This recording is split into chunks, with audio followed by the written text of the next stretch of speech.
Hello, welcome to the It's My Money Show with Patrina Dixon. I am so excited to be here for another episode teaching you how to manage your money well. Today's topic will be on budgeting. Budgeting is one of my favorite topics. A lot of people don't like budgeting because they see it as restrictive. In this episode, you will learn how budgeting actually empowers you to have a better handle on your money and to be empowered to spend the way that you would like to. So, budgeting in its easiest terms is a spending plan. Call it you telling your money where to go. We all know money will be spent. So why not you be the owner of the money? You're the one who made the money or received it. So why don't you tell it, the money, where to go? So let's just dive right in. There are 3 important elements of budgeting. The first is knowing all of your income. So you may have income coming in from different places. So income is the money that you receive that comes into you. So that could be from a job, it can be from allowance, it can be from birthday, it can be from holiday gifts, any way that you get money in. Side hustles, making money for creating things, wherever you're getting money in, the first thing you want to do is capture how much that income is. I encourage you to do that by way of writing it down. The second thing is plan your spending. So you know now how much you have. Now you have to go through and plan how much you're going to spend. So what does that mean? Does it have to mean on bills? Does it have to mean on things that must be done? It should start with that, but it doesn't mean it only has to be that. So some of the things, especially depending on your age, may be you have to pay for your cell phone. So that may be something that is in the item of spending your money on. The next thing may be toiletries. So products for your hair, body products, things of that nature. Now, you may not have to purchase those things every time you get an income, but you need to make sure you're budgeting so you have enough money to take care of those things. If you're a little bit older, maybe that includes gas for a car or car insurance. Maybe it includes shopping at the mall or on Amazon. Whatever it is, we're not telling you not to spend your money where you would like to spend it, because overall, it's my money, so I'm gonna do what I want with it, right? So it's your money, so you do the same. So it's about ensuring that, one, your spending does not exceed what you've made, so your income, and that you revisit it every time you get paid. So then what's the third tip? The third tip is make sure you go back and write down what you actually did. So maybe you had every intentions to go to the mall and you allocated within your budget how much you would spend at the mall, but the weather was not on your side, so you didn't end up going to the mall, or you didn't feel well and you didn't order on Amazon. So that amount of money that you had allocated for shopping didn't happen. So maybe you can redirect it, or maybe you can, you'll have enough money for shopping through your next budgeting cycle because you have that rolled over from the time before. So when you think about budgeting, I want you to think about, I want to be empowered. I want to tell my money where to go. I want to understand how much I have coming in, and I am going to direct where it's going.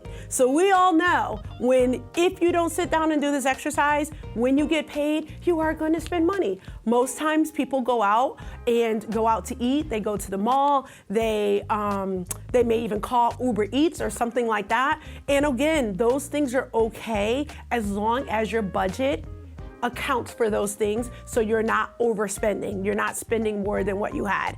Oftentimes I call that weekend fun with Monday regret. So we don't want anybody here having Monday regret. The question I often get when I am teaching this, especially the budgeting topic, is what should I use to budget? What's the best tool that I should use for budgeting? Again, I encourage taking pen and paper and writing it down, becoming intimate with your money, right? And when you begin to do that and have enough times doing it with pen and paper, then you can graduate to something online or to an app. So it's completely up to you. There's tons of apps out there. Some are free and some are with a nominal cost. So you have to decide which is best for you. So if you're starting off and never budgeted before, I encourage you to use pen and paper. Yes, the old-fashioned pen and paper. If you don't have any paper, you can go to the Dollar Tree and get a full notebook with 50, sometimes 100 sheets for $1. And then you can use that one sheet for each time you get income and derive your budget. So what should the columns be on your budget if you're doing it from a blank pen and paper?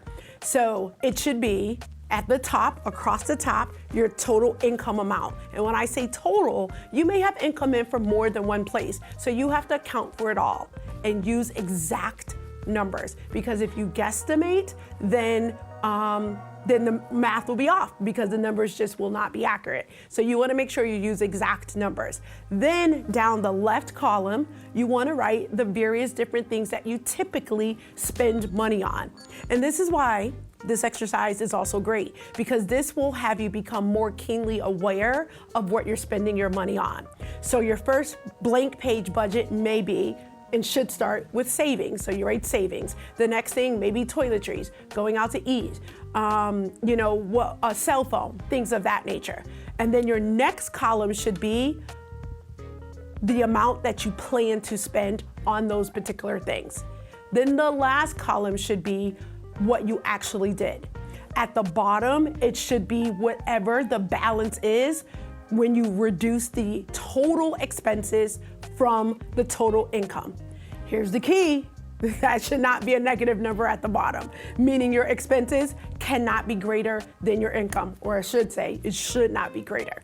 So that's what you do on a blank piece of paper. If you want a budgeting form or budgeting paper, you can always go to my website. You'll see that at the end of this episode and grab you a free budgeting sheet. So that's budgeting in a nutshell. I am here to tell you that when you do this exercise, and you do it every time you get an income and you planned out your spending regularly aligned to frequency of your income, your money management skills will increase.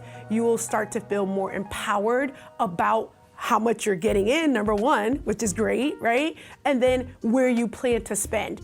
The other thing that I find is then you may reduce things that you're overspending in. So there may be categories that you're spending a lot of money in. Maybe it's the Uber Eats, maybe it's going out to eat, maybe it's that gourmet coffee, whatever it is. You may find, oh my gosh, I didn't realize I was spending that much in that category. So you may begin decreasing spending in those areas so that you could take care of other areas like increasing your savings. If you have debt, paying off your debt. If you have a cell phone bill, instead of paying on your cell phone bill, you're actually paying the entire amount every month, so you don't have late charges or balances that you're carrying over. So that's the way that you need to think about it. The other thing is this will also help you with future spending.